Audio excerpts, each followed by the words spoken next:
אני מתכוון להזמין לבמה את פרופסור יעקב פרנקל, לראיון עם קרן מרציאנו, העורכת הכלכלית של חדשות 12. בבקשה.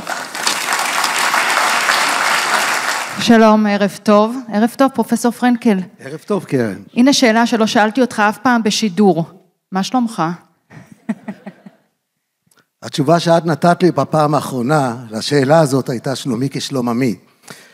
אבל אני רוצה בכל אופן, לפני שאנחנו נכנסים לנושאים של היום-יום, אי אפשר היה שלא להתרשם מההרצאה המדהימה, ושלא להתרגש מההופעה המדהימה לא פחות. ואני מוכרח לומר שתוך כדי השיר והנגינה, שאלתי את שכני, פרופסור אלון חן, שאלתי אותו, תגיד לי, אחרי דבר כזה, איך אפשר להגיע ולדבר בענייני דיומה? אני מצטט נכון, ועל זה קיבלתי תשובה, אין לנו ברירה. ואני חושב שהמוטו של חלק מהדברים שנשוחח עליהם, יהיה איך אפשר, והתשובה תהיה תמיד אין לנו ברירה. והדרך היא דרך חטטים, אז עכשיו אני מחזיר לך את המיקרופון.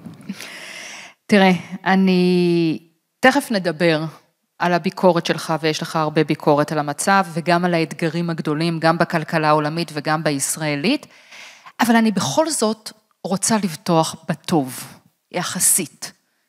כי אנחנו נמצאים אחרי 1 ו4 חודשים של אירוע ביטחוני מאוד מאוד קיצוני, מלחמה מרובת חזיתות שנכפתה עלינו, וראינו שהכלכלה הישראלית לא קרסה, ואפילו הפגינה עמידות מרשימה. אם אתה רואה את נתוני האבטלה, אם אתה רואה את נתוני ההכנסות ממיסים, גם הצמיחה שאומנם אפסית השנה, אבל עדיין לא התחזיות הקודרות, לא הייתה כאן קריסה, יש התאוששות מסוימת בהשקעות בהייטק. נכון, ומאחר שאת אמר שאת רוצה להתחיל בחלק החיובי, ואלה מכם שימהרו ויצטרכו לעזוב, אז אני רוצה כבר לומר לכם, גם נסיים עם החלק החיובי. ובסנדוויץ' עצמו יהיו כל הצרות שאנחנו צריכים להתמודד איתן. נכון מאוד, הכלכלה הישראלית הפגינה ביצועים מאוד מרשימים, בעיקר על רקע הקשיים שהיו. אבל הייתי אומר כאן 2 דברים. א', זה תוצאה של השקעות קודמות והכנה. המזל שלנו הוא שהמשברים הגדולים, כולל ההייפר-אינפליישן והדברים שהיו לנו, היו מאחור ולמדנו לקח, והמוסדות השתפרו ודברים מהסוג הזה. לכן החוסן היה במקום. זה ה-good news. ה-bad news, או סליחה, האור הצהוב שמהבהב, הוא לא לעולם חוסן. אז בואו לא נשלה את עצמנו שזה המצב, כי יש לנו הרבה מאוד אתגרים, ואנחנו כמובן, אני מניח שנשוחח עליהם, אבל אני רוצה שיהיה ברור, העובדה שהביצועים של המשק הישראלי, גם מבחינת הצמיחה הכלכלית, גם מבחינת האינפלציה, אפילו הפריון, וכל הדברים האלה, אומרת שיש לנו הרבה מאוד להפסיד, אם לא נטפל בדברים האלה נכון. אז בואו נדבר על אחד האתגרים המשמעותיים, תקציב הביטחון. ועדת נגל ממליצה להוסיף 30 מיליארד שקל בשנה, היא מדברת על העשור הקרוב, לתקציב הביטחון. מאיפה יבוא הכסף הזה? זאת הזדמנות פז, לבוא ולומר מה שפרופסור חן אמר, אין ברירה. ואם אין ברירה, זה אומר ששמים את הכל על השולחן ואין פרות קדושות. ואם אין פרות קדושות, אז אומרים מה בעצם אנחנו צריכים לעשות היום ברמה הדחופה ביותר. ויש מספר דברים. הדבר הראשון, לשקם את הכלכלה. ואיך אתה משקם את הכלכלה? על ידי קודם כל חוסר בזבוז, תרשים את הציבור, שאתה מתכוון לזה, אתה עושה המדיניות, ואז יש סיכוי גם שיאמינו לך. שמענו בהרצאה דבר מדהים, איך לגרום לשינוי התנהגותי. ואני חשבתי לרגע, כעושה מדיניות כלכלית, זה לא יכול היה להיות דבר יוצא מן הכלל, שהייתי עושה, מכניס כאן את זה, מכניס כאן את זה, בודק אם זה זכר או נקבה, ויש פתאום סגסוג כלכלי. אז זה יותר מסובך כנראה. אבל העיקרון שצריכים לגרום לשינוי בהתנהגות, ובכלכלה שינוי בהתנהגות זה לא על ידי הרצאות ולספר, לשבת ישראל למדורה ולשיר יחדיו, על ידי מתן תמריצים. הומו אקונומיקוס, האדם הרגיל מגיב לתמריצים. תגידי למה רוצים להשיג וידע לך מה לתת את התמריץ. אז תביא לי 30 מיליארד שקל נוספים בשנה. טוב, אז קודם כל בואו נדבר על, נורא קל לדבר כמה להוסיף, ואפילו למה להוסיף. אבל תמיד צריכים אחרי הרעישה הזאת להמשיך לסייפה, ומאיפה נממן את זה. ומי שאומר צריכים לעשות א' ב' ג' ולא אומר איך לממן את זה, הוא חסר אחריות. כי הוא באמת מאמין שמישהו אחר ישלם את זה. אז ועדת נגל חסרת אחריות? לא. אני חושב שלפני שמאמצים אותה, צריכים שיהיה את העקרון. והעקרונות היום צריכים להיות, שום הוצאה לא תתבצע מהתקציב הממשלתי, אלא אם כן היא תורמת לפריון, אלא אם כן היא תורמת לצמיחה, אלא אם כן היא תורמת לדברים הדחופים כמו הביטחון וכמו השיקום העוטף ובצפון, אבל זה אומר שתופעות שראינו של ביזת הקופה הציבורית בדיונים בוועדת הכספים ודברים מהסוג הזה, לא נראה אותם. עכשיו, מי שאומר, זה לא משפט פוליטי דרך אגב, זה רק דברים שקשורים, אתם יודעים, חוק שימור החומר, אני לא יכול לעשות יותר מפחות, אלא אם כן אני משפר את הפריון, ועל זה אנחנו הולכים לדבר. אבל אני רוצה רק לומר חד וחלק, אין פה מקום לפשרות, כי הגב אל הקיר. הדבר הגדול ביותר שמדיניות כלכלית בישראל עשתה, הייתה באמצע שנות ה-80, חלק מכם אולי זוכר, היה לנו פה היפר-אינפלציה וכל הדברים הללו, ואז פשוט לא הייתה ברירה, הגב היה אל הקיר. ומה למדנו? למדנו שפוליטיקאי עושים את הדברים הנכונים רק כאשר הם מיצו את כל שאר האפשרויות. ושאר האפשרויות כאן כשיש גב אל הקיר. ואני חושב שזה המצב כרגע, ואם אנחנו לא נגייס גם את הכוחות הפוליטיים וגם את כוחות הנפש והסולידריות, אתם כולנו ראינו את השמחה האמיתית כאשר הייתה התקדמות בנושא החטופים ואת העצב האמיתי, ושמענו היום עכשיו, ראינו מה זה עם ישראל, אז מה ניתן לאחרים לשגע אותנו ולהקריב את כל זה ולוותר על כל זה? אז אני באמת מאמין חד וחלק, אנחנו חייבים לעמוד על הרגליים עד כאן. אז בוא אני אעצבן אותך, כי אני יודעת שזה מעצבן אותך, כי כשאני שואלת את השאלה הזאת את סמוטריץ', אז הוא אומר, אתם פופוליסטים. המשרדים המיותרים זה גג 2 מיליארד שקלים. הכספים הקואליציוניים זה 6 מיליארד שקלים, וחלק מהם זה כספים שהם כן כספים טובים, למשרד לביטחון לאומי, לתנועות הנוער, אפילו למכינות ודברים מהסוג הזה. מתוך תקציב של כמעט 600 מיליארד, אתה מתקטנן איתי על כמה? בעזרת השם, הכל יהיה כספים טובים. אבל אני כן רוצה לומר שהטענה שזה כספים קטנים, היא אדרבה, בגלל שהם כספים קטנים, אז תעשה את זה. הרי הבעיה הגדולה שהעולם שלנו, הציבור, הפך להיות ציני. הם מסתכלים בטלוויזיה ורואים את הדיונים בוועדת החוקה, או איך קוראים לוועדות הללו, והם הולכים להקיא. אומרים, אלה האנשים שיחליטו בשבילנו, אלה ההחלטות שיעשו לנו את החיים, אז אין דבר כזה. אם זה כסף קטן, תעשה את זה. אני רוצה גם לומר יותר מזה. אני לא חושב שאי פעם שר אוצר בישראל היה צריך להתמודד עם אתגר כזה גדול שיש לנו היום. זה מחייב מקצוענות. אני אשאיר לכם להחליט אם יש לנו את האנשים הנכונים במקומות הנכונים, אבל לא זאת הנקודה. הנקודה היא שאנחנו חייבים להציב רף מספיק גבוה, שאומר מתחתיו לא מוותרים, ועליו חייבים לעבור, ומי שלא יכול לעשות זאת, שמישהו אחר יעשה זאת. מספיק עם הבוכלטריה. אבל אתם לימדתם אותנו, בחוג לכלכלה, שאתה גם צריך לנסות להגדיל את העוגה. ואז אולי גם תביא חלק מהכסף, או אולי את רובו, מהגדלת העוגה. איפה אתה עוד יכול להגדיל אותה? קודם כל, את צודקת ב100%, צריכים להגדיל את העוגה. מגדילים את העוגה לא על ידי כיסאות מוזיקליים, כי זה נקרא להעביר מהכיס הראשון לכיס השני, ובאמצע עוד מישהו לוקח דמי מעבר.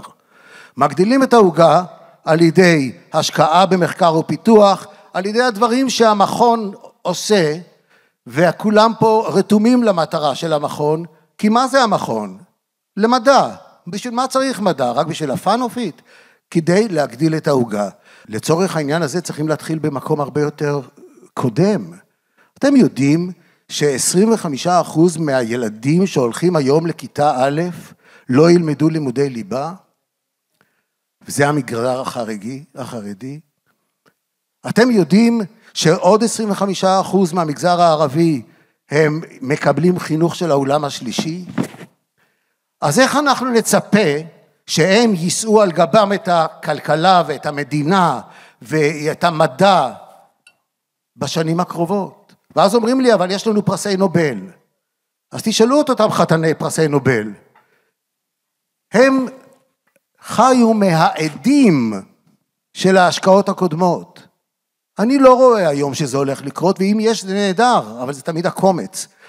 אנחנו צריכים ליצור את החברה שתיתן פרמיה להשכלה ולחינוך, לימודי ליבה, לא לתת אגורה למערכת חינוך שלא מלמדת לימודי ליבה, לא לתת אגורה לפעילויות שלא מעודדות עבודה, ואני לא אכזרי, אני בא מבית דתי דרך אגב, כך שזה בכלל לא קשור, ימין, שמאל, פוליטיקה, לא פוליטיקה, יש עובדות, וכל הנושא של מדע זה לא שאלה רק של אמונה, צריכים עובדות בשטח, ואז אתה יכול להמשיך להתקדם, אז אני חושב שאת צודקת ב100%, להגדיל את העוגה, זה בדיוק הנושא, ומי שגדל על תרבות של בזבוזים, שמניאנה, מישהו אחר ישלם, נקבל מענק, נלווה, לא נשלם, נעשה הסדרים, לא יהיה לו את התמריץ להגדיל את העוגה. אז אני חושב שאנחנו צריכים להגדיל את העוגה חד וחלק. כלומר, אתה רואה את מנוע הצמיחה העיקרי בעניין של השכלה, מחקר, אקדמיה? המילה האחרונה, אני רוצה לשים אותה במסגרת. מחקר, מדע, כמובן מדע נעשה על ידי גם האקדמיה וגם המגזר העסקי, אבל knowledge. knowledge ו-knowledge is on the job training, יש באוניברסיטאות, יש במכונים, יש ללמוד. ידע זה דבר מאוד מאוד רחב, וחלק גדול מהידע זה לא לשכוח את כל השגיאות שעשינו ושאחרים עשו, אבל אני חושב שהתשובה היא כן. ניקח דוגמה לרגע של תרבות. כמה בנים רוצים ללכת להוראה בבית ספר עממי? אני לא משתלב עכשיו עם ההרצאה לגבי הג'נדר, אבל אני כן משתלב עם השאלה היא תמריצים. איפה באים התמריצים? אני מבקר הרבה בסינגפור. השר שמרוויח הכי הרבה בתוך הממשלה הוא שר החינוך. המעמד, אם אתה רוצה leading indicator, מי יהיה ראש הממשלה הבאה, תשאל מי הוא שר החינוך. חינוך זה חלק מהאתוס, ואני חושב שאצלנו זה חדל להיות. אני מנסה לעצבן אותך שוב. יצאת בזמנו באופן חריף מאוד, אם אני לא טועה גם נאמת בקפלן פעם אחת, נכון? פעמיים. נגד המהפכה המשפטית. ויבואו ויגידו אלה שתומכים בה. ציירתם את הכל שחור, וכמובן לא הייתה קריסה. וחוץ מזה, את המשקיע בארצות הברית, שאנחנו רוצים שיבוא וישקיע כאן בחברת הייטק או בקרן הון סיכון, באמת מעניין מי יהיה בוועדה לבחירת שופטים. אתם מגזימים עם הביקורת שלכם. באתי לעצבן אותך ואתה מחייך? אני מחייך, אני קיוויתי שתשאלי אותי את זה. טוב, קודם כל לצורך התיוג, אני לא יודע, מבחינתי הנאום בקפלן היה נאום עבור דמוקרטיה ליברלית, עבור מערכת משפט איתנה, עבור תherefore הכלכלה שלא יכולה לשרוד במערכת שאין בה חוקי קניין ומערכת משפט חזקה. ולכן אני לא הייתי רוצה שזה ייכנס למגרש הפוליטי, אבל אני כן יכול לומר שבהחלט זה רלוונטי, נושא בחירת השופטים, מערכת המשפט, רלוונטי מאוד. תראו רק מה קרה היום, וזה, תכף אני אקשור את זה. היום, בדרך לפה ראיתי איזה פוש בעיתון, שהוחלט לבטל את נבחרת הדירקטורים. מה זה נקרא לבטל את נבחרת הדירקטורים? אתם יודעים מה זה, לחברות הציבוריות צריכים דירקטוריון, ודירקטוריון כדי שזה לא יהיה חבר מביא חבר. הממשלתיות, כן. אז החליטו, ישנו שר, שהחליט שהוא לא רוצה את נבחרת הדירקטורים שעברה איזושהי קריטריונים, אלא לבטל אותה. אחר כך שואלים אותי, למה המשקיעים עשויים להירתע? למה רשויות הדירוג יחשבו שזה דבר לא טוב? כי רשויות הדירוג תמיד שואלים, מהי האווירה הכלכלית שתזמין השקעות זרות? דבר ראשון, זה חוקי קניין. מישהו צריך להגן על המיעוט. כל זה קשור. עכשיו, ועדת שופטים זה דבר אחד. אני מדבר על מערכת משפט איתנה. יש לנו היום בתוך המערכת שלנו הרבה מאוד כשלים, ואת יכולה למנות אותם כמוני, אני לא רוצה כרגע להרחיב, אבל ההפגנה מבחינתי הייתה הפגנה למען דמוקרטיה ליברלית, שלא קשור, שבתוכה אחד המרכיבים, זה המערכת משפט איתנה ועצמאית. אני הושפעתי מאוד מקריאת סדרה של ספרים של פרופסור מייל, טימותי סניידר, שהספרים בעצם כולם עושים את הצ'קליסט. מה הם המאפיינים של דמוקרטיה שחדלה להיות דמוקרטיה ליברלית והלכה במדרון. והמדרון הזה הוא מאוד לא לינארי. אתה הולך ואת אומרת, השמיים עוד לא נפלו. עוד אחד, השמיים עוד לא נפלו. המבצר עוד לא נכבש, ופתאום הכל הלך. יש פה דבר, ואנחנו צריכים ללמוד מניסיונות של אחרים, לא צריכים לגלות את אמריקה בעצמנו. ומה הקריטריונים שם? קריטריונים שם, עצמאות המערכת המשפטית, עצמאות הבנק המרכזי, עצמאות התקשורת, זה הענף שלך, וכולי. כל כך פשוט. אבל, אחר כך מדברים גם כן על דיס, התחלנו עם תמונות של טראמפ, האסטרטגיה של בוא נפריד את העולם, us versus them, זאת האסטרטגיה שכנראה הצליחה, אבל היא אסטרטגיה מאוד מפלגת. תכף נחזור לטראמפ, אני לא אוותר לך על המהלכים האחרונים שלו. דרך אגב, טראמפ וישראל לא כל כך רחוקים. לא כל כך רחוקים, והלילה גם יש פגישה דרמטית. אני כן הזכרת את דירוג האשראי, וזה נושא שהעסיק אותנו הרבה, כי מודי'ס הורידה בשתי דרגות, האחרים הורידו באחת. זה מסוג הדברים שמהר מורידים ואחר כך ייקח שנים להעלות, או שיכול להיות שאם הצמיחה תתאושש השנה עוד נראה על הדירוג? ישנה אמירה אינדיאנית, American Indian, he came by foot and he left on a horse. שהכוונה היא, לעלות במעלה ההר זה עסק מאוד קשה, ויאיר זוכר, הוא הזכיר את הדירוג הראשון שהיה לישראל, ומאז בצורה מונוטונית עקבית, עד האפיזודה האחרונה, כל פעם שבחנו אותנו עלה דירוג האשראי. משקיעים בחוץ לארץ מסתכלים על זה. קרנות השקעה יש להם בביילוז שאומרים, אתה לא משקיע במקום שדירוג האשראי הוא מתחת ל-X. אם דירוג האשראי יורד, מדינת ישראל, העלות של ההלוואות שהיא נוטלת עולה. ואם מדינת ישראל, העלות של ההלוואות עולה, כך גם הבנקים בישראל, עלות ההלוואות עולה. תגיד, המדיניות המוניטרית, לא היה מקום להקל קצת? אנחנו כמעט ביעד. נכון שיש רמת אי ודאות מאוד גבוהה, אבל בכל זאת, קצת לתמרץ את המשק? תחשבו על תזמורת, ובתזמורת יש הרבה מאוד כלים. רובם מזייפים, אחד מהם מנגן טוב. מה צריך לעשות מהמנצח של התזמורת? להגיד לכל המזייפים תתחילו לתקן, או להגיד לזה שמנגן טוב תתחילו לזייף, כדי שתשתלב. יש לנו היום, המדיניות המוניטרית היא היחידה מתוך כלי המדיניות הרחבים, שתפקדה ומתפקדת. והמוסד הזה, גם יש לו פרסטיג'ה בינלאומית, וכולנו מקבלים נחת מהדברים האלה. עכשיו, להוריד ריבית או להעלות ריבית, זה לא שכר ועונש. אז בואו נעשה להם טובה ונעשה את זה. זה כמו ארוחה, שהשאלה אם אתה נהנה מהארוחה, זה לא בארוחה עצמה, אלא אם למחרת יש לך גלגול קיבה או אין לך. אז אני חושב שמה שקורה כאן, המדיניות המוניטרית דואגת לבוקר של המחרת, ודווקא ברקע, שהתקציבים עוד לא אושרו, התקציב הוא לא מה שצריך להיות, וכשאומרים, אבל הגשנו הצעת תקציב, אני רוצה לראות איך נראה הצ'ונד כשמוציאים אותו מהסיר, לא כשמכניסים אותו לסיר, אז התשובה שלי במילה אחת, לא. בשום אופן אסור לנגיד בנק ישראל, ואני סומך עליו ב-200%, לקחת כאן סיכונים.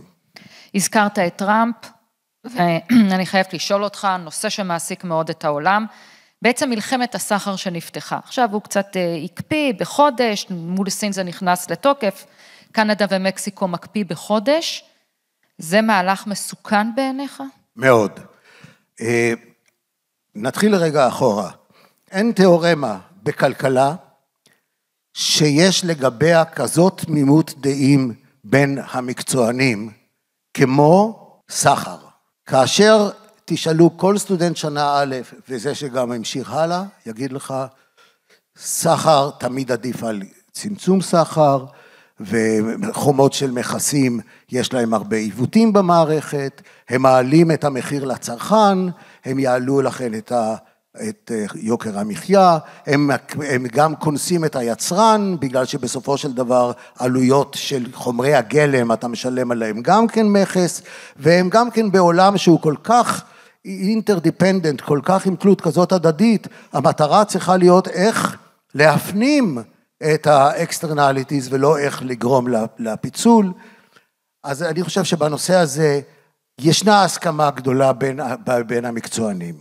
ונכשלנו לחלוטין כפרופשן להשפיע על נושא המדיניות, כי זה מאוד מפתה.